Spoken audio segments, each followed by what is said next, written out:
This is the Lingdu dashcam. It's small and compact and comes with an SD card for local recording. It has a really high quality camera to capture the traffic in front of your car and a microphone on it to capture the audio in your car. It's super easy to install with this adhesive arm that you can easily maneuver around, and it comes with an extra adhesive.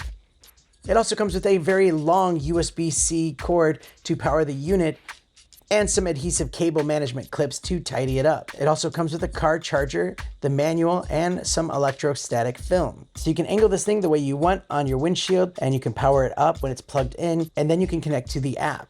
With the app, you can watch the live preview, start and stop video or audio recording. You can also change settings such as the video resolution and get the highest quality or lower quality if you don't want it to take up as much space. You can also set how long you want your loop recording to go on for, and also set the G sensor so it will start recording when there's a bump on the road. You can decide how hard of a bump you need it to be to start that recording.